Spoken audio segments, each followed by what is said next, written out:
On this episode, I give you the secret tips on how to really get that 6K guarantee. What's up, everybody? Roman Miranda here. Welcome to episode 17 of the Uber NYC Guide Show. Let's get into it. Awesome. So last episode, I intro chatted about the 6,000 first month guarantee. P.S. The washer's on, and I don't feel like turning it off. So I'm sorry if that messes up the audio. Okay, anyway. So the hardest thing to do out of the criteria is the 50 hours. The 1.3, I don't think you're gonna have to worry about. The 90%, I'll talk about in a second. And then really the main thing that I highly suggest is that you schedule Monday through Friday and either pick, are you a morning person or an evening person?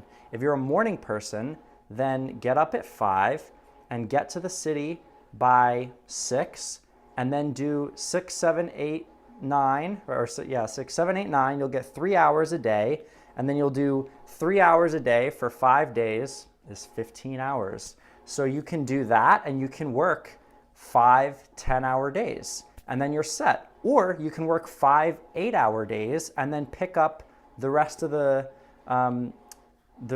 hours on the weekend. I really don't think it's going to be that difficult to get the 50 hours. Now, you just got to make sure that you're on during those 3 hours especially. You don't want to mess up and what I would definitely recommend is shoot for 17 hours, because you're not going to, unless you're writing down on a sheet of paper when you were on, you're never going to see exactly when the app was on, either on the website or on the earnings page on the app. So make sure you're tracking it and make sure that you're not doing little 15-minute breaks here and there, during those peak hours. It's really important to keep it on the entire time so that you can crank it out in a minimum of 5 days. You could do Monday through Friday, 6 a.m. to whatever, 6 a.m. to 4 p.m. and work a 6 a.m. to 4 or 6 to 3, whatever, 5 days out of the week. And then you can, on Friday night, you can do from 7 to 9 p.m. and you're good and you caught your peak hours. And then just catch the regular hours, or work on Sunday during the morning, like whatever, you can figure it out. But it's really important to track on a sheet of paper if you're catching those peak hours. It's really important. Don't miss the peak hours. Now, I think the hardest part about Uber in general is, you're your own boss. And I'm going to talk more about this in the next episode about recommended schedule. And I foreshadowed one of them just now with the 5 10-hour days, but we'll talk about that in the next episode more in depth.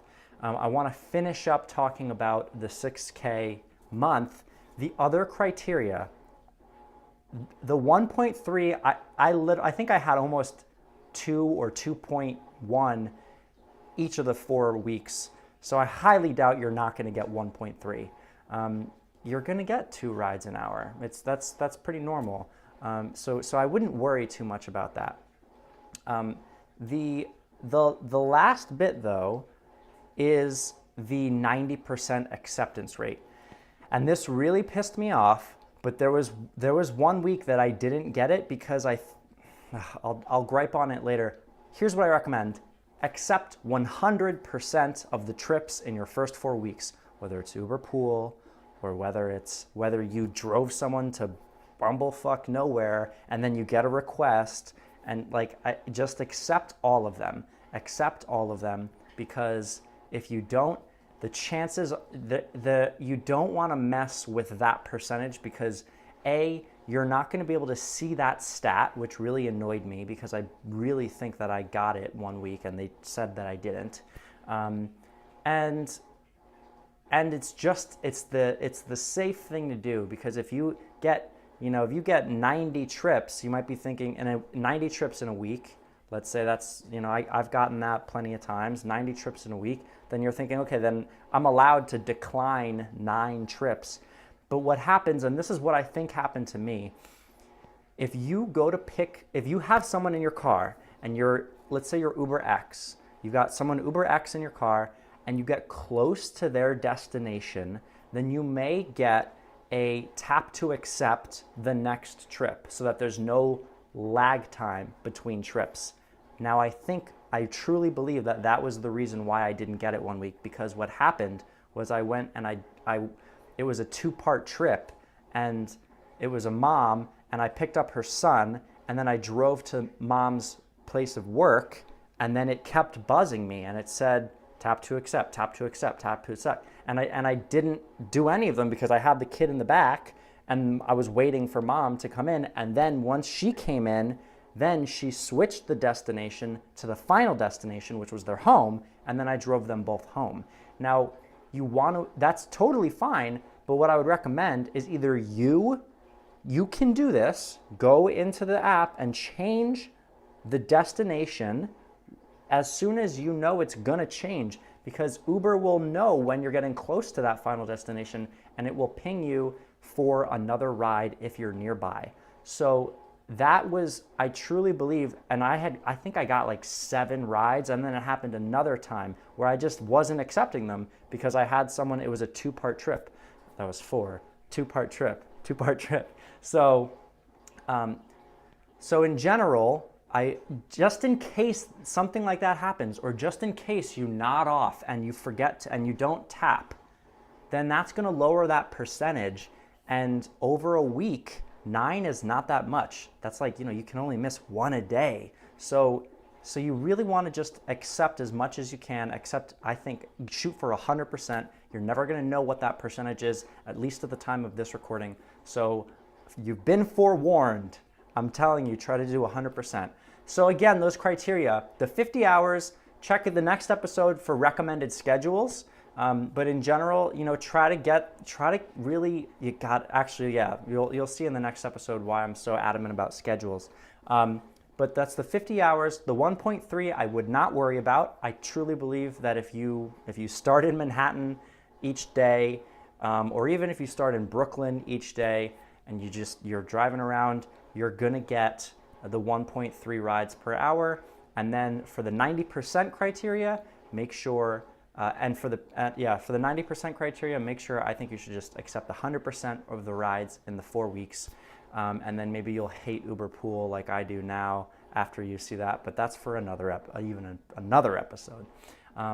Okay, cool. So I hope that helps. I really this first 4 weeks, I didn't know about the 6K guarantee. It wasn't really established. It just said 1,500. It didn't tell me that it was going to be for the first 4 weeks. So I was pissed. So the first week I just totally missed it because I didn't know that was a thing that was going to continue. And it's a great way. Like I said, if you're driving 50 hours a week, you're probably going to make closer to $1,350 to $1,400. So that's just an extra $100 to $150 each day. Each week. So why not just go for it? And it'll get you in the groove. It'll get you in the routine of a 50-hour week, and you'll get to see what that feels like, and you can then adjust accordingly in week 5, 6, 7, 8, and so on to see whether you want to be a 40-hour-a-week driver, a 50-hour-a-week driver. Maybe you're like, that was cake, Roman. I can do 60 hours a week. Good for you. So I hope that helps. Go get them. Crush this guarantee. It's, squeeze them for all you got. This is a good chance to make an extra couple $100. So best of luck. Let me know how it goes for you in the comments below. And go get them. I'll see you in the next video. Cheers.